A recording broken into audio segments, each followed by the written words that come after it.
চেষ্টা করবেন না।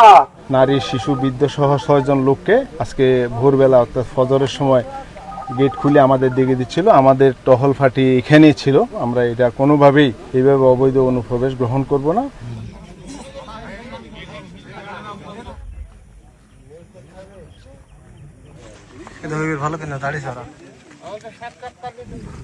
অবৈধ অনুপ্রবেশ কোনো প্রকার গ্রহণযোগ্য নয়।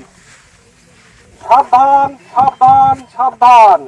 হুঁশিয়ার, হুঁশিয়ার, হুঁশিয়ার।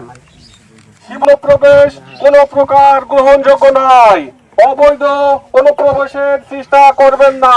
ধান কাটার বাইরে যে লোক প্রবেশ করাইছেন অতি শীঘ্রই গেট খুলে ভেতরে প্রবেশ করায়।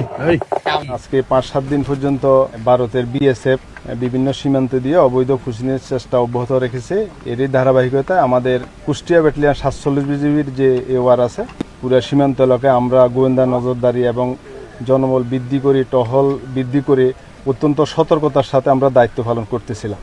এরই মধ্যে আজকে ফজরের সময় আমি এখানে যে আপনারা দাঁড়িয়ে আছেন, এটা হচ্ছে 140-এর 4S মানে সাবফিলার। এখান দিয়ে একটা গেট আছে, এই গেট দিয়ে তারা এই 6 জন নারী, শিশু, বৃদ্ধ সহ 6 জন লোককে আজকে ভোরবেলা অর্থাৎ ফজরের সময় গেট খুলে আমাদের দিকে দিচ্ছিল। আমাদের টহল ফাঁটি এখানেই ছিল।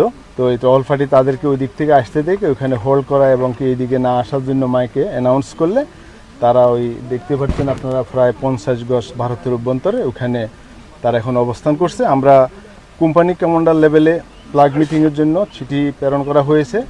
আমরা এটা কোম্পানি কমান্ডার লেভেলে প্লাগ মিটিং করে ফেরত দিব। আমরা এটা কোনোভাবেই এইভাবে অবৈধ অনুপ্রবেশ গ্রহণ করব না।